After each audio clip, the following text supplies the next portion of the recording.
Today's reading comes from Luke's Gospel, and it's Luke chapter 19 and verses 1 to 10. It's one of a pair. Jesus and the disciples are on their way to Jerusalem and they're passing through Jericho. And what's just happened before this reading is that Jesus has healed, as the title of this section is labelled in the Good News Bible, a blind beggar. But now we have another story, Jesus and Zacchaeus.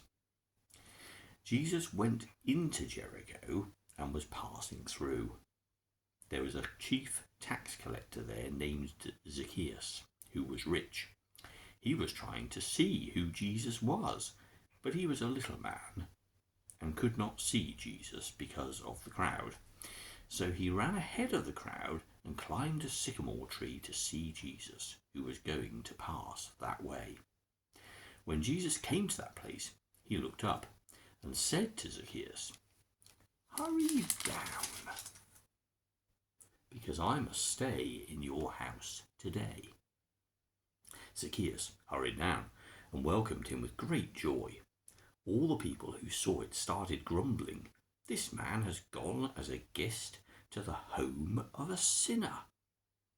Zacchaeus stood up and said to the Lord, "Listen, sir, I will give half my belongings to the poor, and if I have cheated anyone, I will pay him back 4 times as much." Jesus said to him, "Salvation has come to this house today, for this man also is a descendant of Abraham. The Son of Man came to seek and to save the lost." The reading before about healing the blind beggar has a man who is outside of society. He can't see, and for his very existence he needs to beg for aid and assistance. He would be obviously not in the best of physical condition, he wouldn't look that great, and he was generally bypassed and ignored by most people, as indeed, of course, are many poor souls in our cities today who you pass in the shop doorways asking for change. So he calls out to Jesus, "Son of David," he says, "have pity on me." And the people, as it's described in this passage, scolded the blind man and told him to be quiet. And we're told how he just shouted even more loudly. They scolded the man and told him to be quiet. And here with Zacchaeus, a man who we're told is a chief tax collector, which is a phrase not used anywhere else in the Bible and not really understood. So it's a kind of a metaphor for someone who is, yes, doing the work of the occupying forces and would be very ill-advised to be out amongst a large crowd of people, the people who he had extorted money from and possibly dealt with them very dishonestly. Jesus looks at Zacchaeus and says, "Come on down, I'm going to have food with you today." And the people, again we're told the people, all the people who saw it started grumbling. This man has gone as a guest to the home of a sinner. So we've got scolding of a blind beggar and we've got grumbling over the behaviour of Jesus in relation to this other person. And we hear how the blind beggar is healed, we hear how Zacchaeus comes to a sense of enlightenment, but I think the focus here is on people. In both cases we have an amorphous crowd of people who just react very angrily, very unfairly, very unkindly, certainly unlovingly, in a situation where somebody else is in receipt of God's great love. And that, it seems to me, is the sticking point and where the rubber hits the road, if you like, in terms of one's faith. For to not delight when somebody else finds peace and love and salvation and strength through the God who made them seems to me to be the most churlish and the most immature of things to do.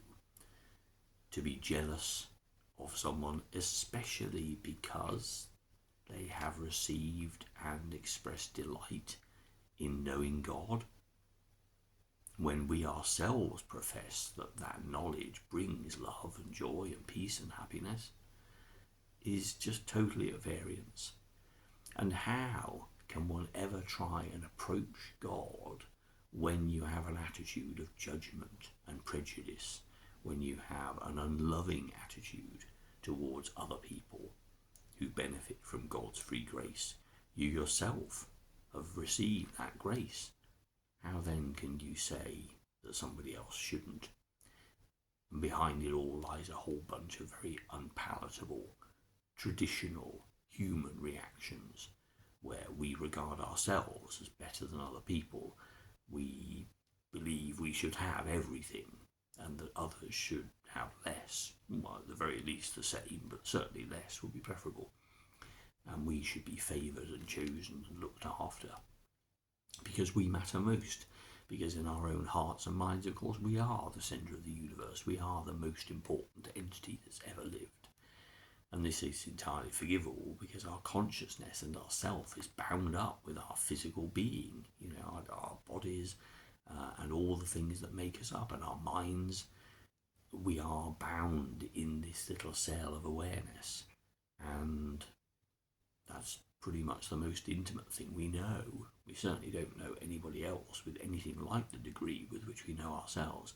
So it's forgivable that we rank very highly in the sense of what matters.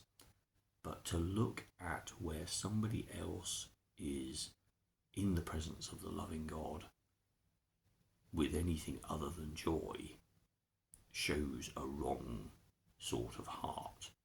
A heart which is more about ourselves than about others.